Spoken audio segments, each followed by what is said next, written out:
Hello class, welcome again in course software architecture and design. तो last time हम लोगों ने डिस्कस किया था कि सॉफ्टवेयर आर्किटेक्चर क्या है, सॉफ्टवेयर आर्किटेक्चर डिज़ाइन क्या है और ये कितना ज़्यादा इम्पोर्टेंट है किसी भी चीज़ को बिल्ड करने के लिए, क्रिएट करने के लिए। हम लोगों ने बहुत सारी एग्जांपल्स दी थी कि जैसे कि अगर कोई हमारा कोई कॉम्प्लेक्स किस्म का सॉफ्टवेयर है या हमारा कोई मॉडल है, अगर हम कंस्ट्रक्शन की बात कर लें तो हमारे पास जो अगर हम बड़ी बिल्डिंग्स वगैरह बना रहे हैं तो सबसे पहले हम एक आर्किटेक्चर बना लेते हैं, डिज़ाइन बना लेते हैं, जिससे हमें इजी हो जाता है अंडरस्टैंड करना कि हम लोग समझ सकें कि भाई क्या चीज़ बनने वाली है, इसके अंदर क्या चीज़ रिस्क हो सकती हैं, क्या प्रॉब्लम आ सकते हैं या कितना अच्छा दिखने में लग सकता है। कोई भी चीज़ इस तरह सॉफ्टवेयर की बात करें तो यूज़र इंटरफेस कैसा होगा, कलर कोडिंग हम कैसे कर सकते हैं, ठीक है, उसकी हमारे इजी टू यूज़ किस तरह होगा और लैंग्वेज कौन सी यूज़ करेंगे। ये सारी चीज़ें हम लोग इसके अंदर सॉफ्टवेयर आर्किटेक्चर के अंदर, इस कोर्स के अंदर, सॉफ्टवेयर डिज़ाइन के अंदर हम लोग सीखते हैं। अब जो सॉफ्टवेयर का हमारा जो डिज़ाइन है, बेसिकली ये क्या काम करता है, ये हमारी कॉम्प्लेक्सिटी को रिमूव करता है।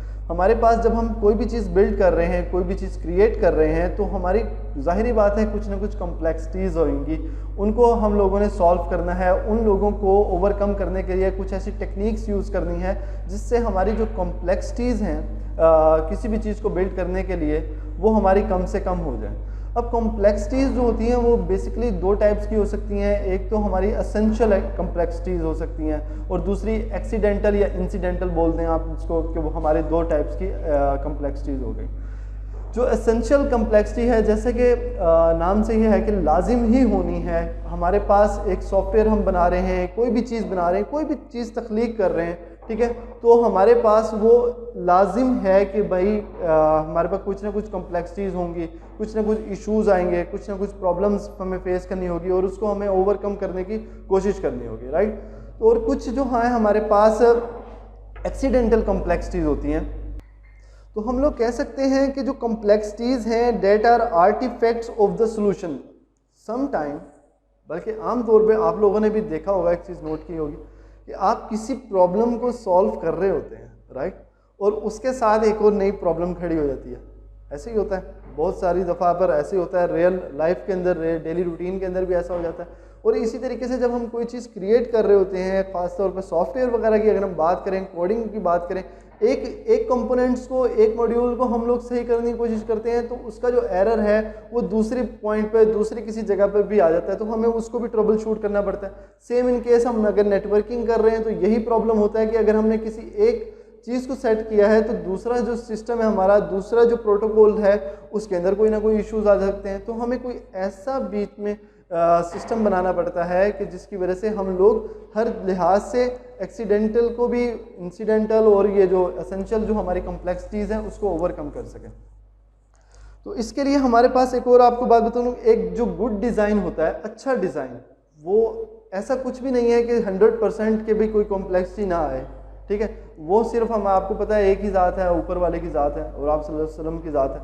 अगर हम जो चीज़ डिज़ाइन करेंगे, हम उसके अंदर ज़ाहिरी बात है कुछ ना कुछ इशू आएगा, ठीक है, क्योंकि हम परफेक्ट नहीं है, हम इंसान हैं और हम परफेक्ट नहीं, हमसे गलतियाँ होती हैं।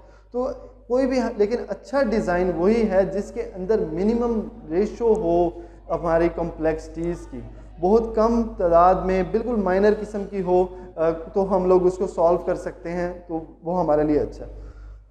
तो अगर हम यहाँ पर बात करें तो structure design is basically involves with two important concept that are based on theory of abstractions and modularity। अच्छा, अब जो टॉपिक का मेन नाम भी था वो भी software architecture as an abstractions.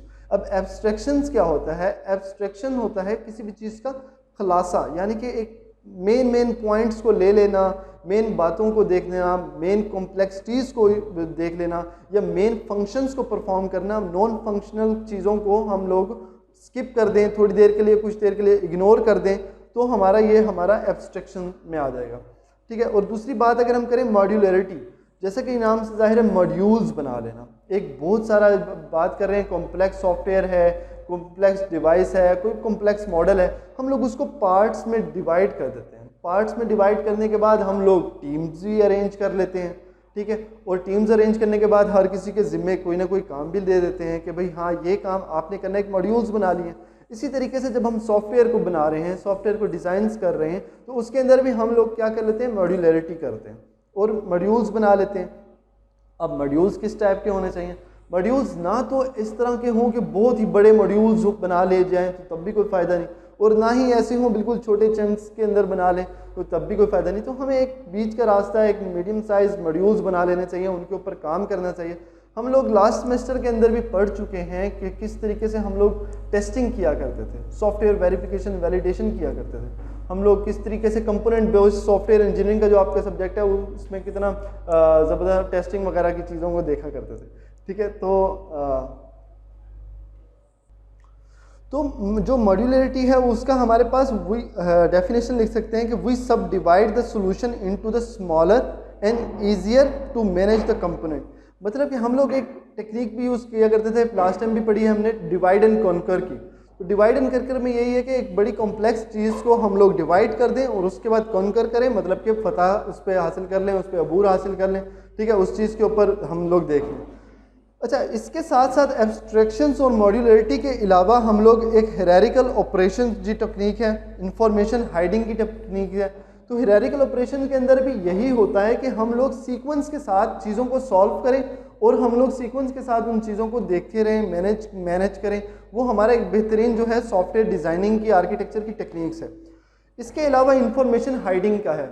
Information hiding के अंदर भी यही है कि जो चीज़ें हैं हमारे पास मतलब कि जो यूज़र्स के लिए ज़रूरी नहीं है उनको देखना ज़रूरी नहीं है। अब फ़र्ज़ कीजिए आपने कोड किया हुआ है, एल्गोरिथम वगैरह लगाया हुआ है, तो यूज़र्स का कंसर्न नहीं है कि एल्गोरिथम में क्या चल रहा है, या आप उसको ही डिस्प्ले के सामने ले आए एल्गोरिथम को, हाँ जी ये हमारा एल्गोरिथम चल रहा है। तो यूज़र को उसको नहीं जानता, वो लेमैन बंदा है इस कंप्यूटर साइंस की फील्ड में, तो वो नहीं जानता कि एल्गोरिथम में क्या चल रहा है। आप लोगों ने क्या करना है, उसको इन्फॉर्मेशन को हाइड करनी है। हम लोगों ने एक ब्लैक बॉक्स जो है उसके अंदर ये सारी चीज़ें हमारी चल रही हैं, जो कि दूसरा हमारा यूज़र्स को, क्लाइंट को नज़र नहीं आती और उसको सिर्फ वही काम मिल रहा है जो उसने देखना है।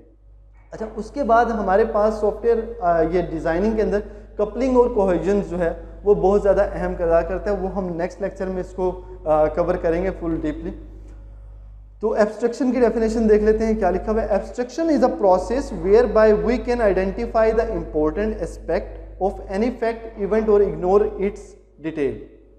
जैसे कि मैं अभी आपको बता चुका हूँ, एब्स्ट्रैक्शन का मतलब खुलासा, एक मेन चीज़ें। तो इसके अंदर भी हमारे पास यही है कि एक प्रोसेस ऐसा जो आइडेंटिफाई करता है सिर्फ इम्पोर्टेंट चीज़ों को, जो चीज़ें अहम हैं उन्हीं को हम लोगों ने देखना है, लेके चलना है, और बाकी जो चीज़ें इग्नोर कर देनी है, नॉन फंक्शनल चीज़ों को इग्नोर कर देना है, तो हमारे पास काम करने में आसानी हो जाएगी, चीज़ों को समझने में आसानी हो जाती है। तो कुछ लेवल हैं एब्स्ट्रैक्शंस के, जिसके अंदर प्रोसीजरल एब्स्ट्रैक्शन है, डाटा एब्स्ट्रैक्शंस है, कंट्रोल एब्स्ट्रैक्शंस है।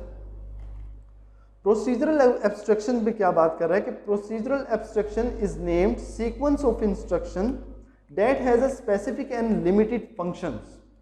ठीक है, कि कोई भी हमने प्रोसीजर्स का भी एब्स्ट्रैक्शन बना दिया कि भाई ये काम करना है, ये सीक्वेंस में चलना है, ये इंस्ट्रक्शंस करनी है, तो जो उनसे दूसरी जो चीज़ें हैं उनको हम इग्नोर कर देंगे। ठीक है, जैसे कि मिसाल के तौर पे in ticket reservation system the word booked may imply a series of steps such as a get the train number, source station, destination। तो एक प्रोसेस, अगर हमने अब टिकट बुक करनी है एक ट्रेन की, तो उसके अंदर हमारे पास बुक का बटन आ जाएगा। उसके अंदर हम चीज़ें क्या देखते हैं कि यार ये चीज़ ट्रेन अवेलेबल है, और अगर है तो कौन से प्लेटफॉर्म पर होगी, वो हम लोगों ने देख लिया, प्रोसीजर में देख लिया कौन से प्लेटफॉर्म पे होगी। उसका सोर्स जो है हमारा स्टेशन कौन सा है, जैसे अगर आप मुल्तान से जाना है तो हमारा सोर्स स्टेशन, डेस्टिनेशन अगर आप लाहौर जाना चाहते हैं लाहौर में, तो हमें यही चीज़ें देख लेना, जान लेना बहुत ज़रूरी है कि बस में अब हर चीज़ नहीं देखना कि कितने लोग उसके अंदर बैठ सकते हैं ट्रेन के अंदर, ट्रेन का जनाब आला क्या चीज़ें हैं और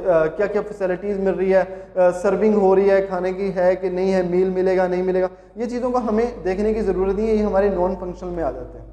इसी तरीके से डाटा एब्स्ट्रैक्शंस जो है, डाटा एब्स्ट्रैक्शंस के अंदर भी आप लोग यही ट्रेन की मिसाल ले सकते हैं। इसके अंदर आप हमारे पास कौन सा नंबर है, बस हमें यही ज़रूरी है कि कौन सी सीट अवेलेबल है। ये ज़रूरी नहीं है कि एक बोगी के अंदर कितनी सीट्स हैं, कितने पैसेंजर बैठ सकते हैं।